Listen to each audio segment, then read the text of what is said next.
A very good morning to all of you. So today's we will just continue our biostatistics series.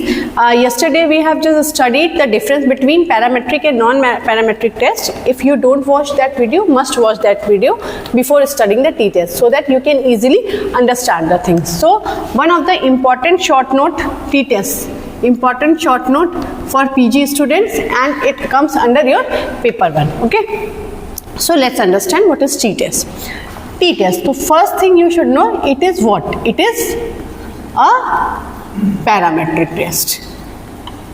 T-test is your parametric test. Okay, as you studied yesterday, what is parametric test? Okay, so t-test, remember, comes under the parametric test. So t-test is what? This is your parametric test.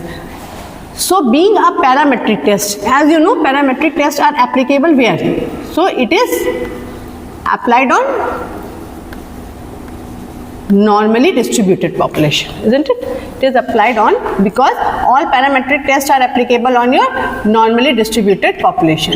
Okay, so it is parametric test applicable on normally distributed population.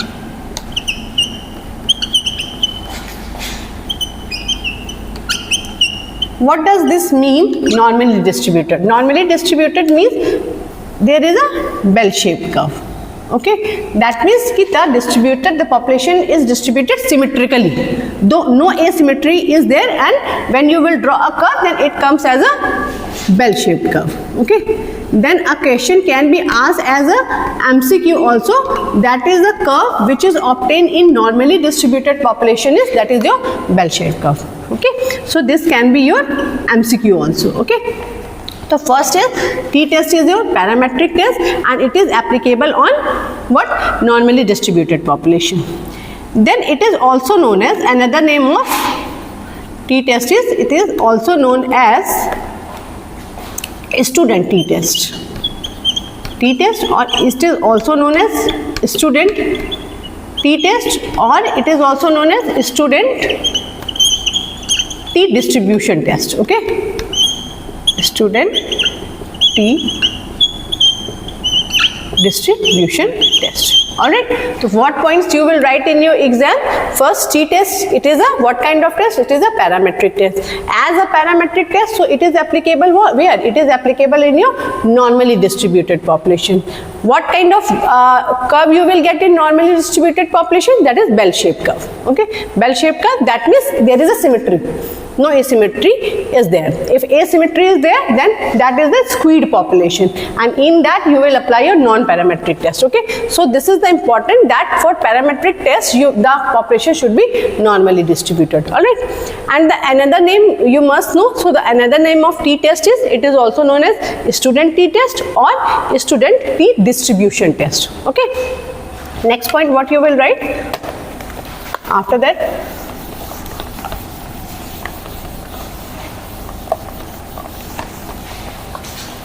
After that you will write that who developed. It was first developed by a scientist. It was first developed by scientist named Gosset. Okay, it was first developed by scientist Gosset in 1905. Alright, so a scientist named Gosset who described or developed this t-test, and it was the year 1905. Next is, it is used for a small sample size. Okay, t-test is applicable on small size sample, and the size should be what? And size should be less than 30. Okay, so this is an important point, that is t-test is applicable only when your sample size, that is size of sample, should be less, and it should be less than 30. When sample size is more, suppose it's more than 30, then you will apply another test, then t-test you will not apply. Alright,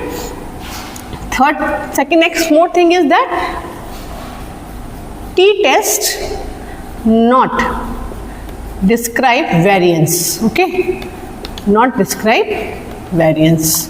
That means कि t-test we cannot calculate the variance by the t-test. So there is a no relationship of variance with the t-test. Okay. Then where it is used, basically t-test is used to compare. It is used to compare. What you will compare? You will compare the mean. Okay. You will compare the mean of two samples. Remember, you will compare the mean of two samples in one population. Got it? That means कि where t-test is applicable, suppose this is your one population. Okay, this is your one population, and in that one population you have taken these two samples. Okay, this is your first sample and this is your second sample. So in these two samples, if you want to compare the mean, then and only you can apply t-test. If population is more than 2, then you will apply ANOVA. Okay, remember. So t-test is important is that your population should be 1. But in single population, sample size should be there 2. So population is 1. Okay, this is your one population. In one population, you will withdraw the 2 samples, and on that 2 samples, you want to compare the mean. Then which test is applicable? Then you will use the t-test in that. So what is the use? It is used to compare the mean of 2 samples in one population. All right. So these are the points, and now the types. There are 2 types of t-test. T-test is of 2 types. Okay. So types. What are the types of t-test? Types of t-test. So type of t-test is that t-test is of 2 types. One is paired and another is unpaired. One is paired t-test and another is unpaired t-test. Okay, one is paired, unpaired. So what is the difference between this paired and unpaired t-test? So first you will write what are the types of t-test. There are 2 types of t-test. One is paired t-test, another is your unpaired t-test. Now let's understand what is the difference between these 2, paired and unpaired t-test. Okay. What comes under paired t-test? What comes under your unpaired t-test? So in paired, this is your paired t-test. And this is your unpaired t-test. Okay, unpaired t-test. So in paired t-test,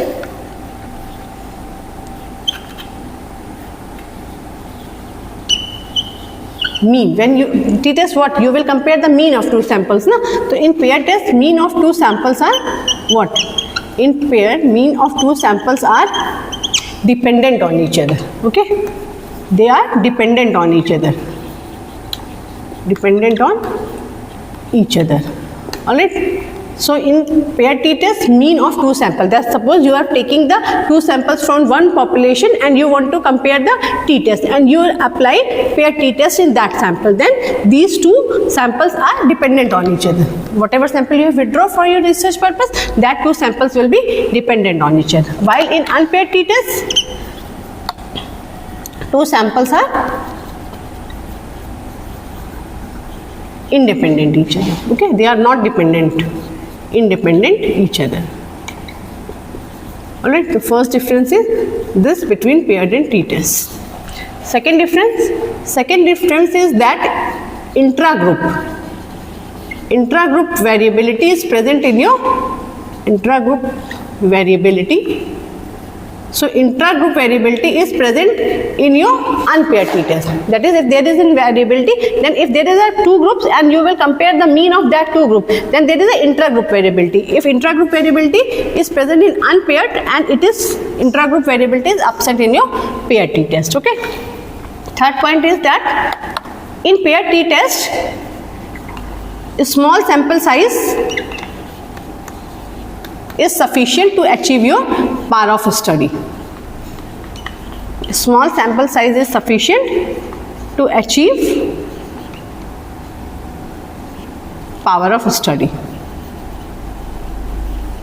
Okay, but for unpaired you need more sample size, large sample size. Okay, you need large sample size to achieve your power of study.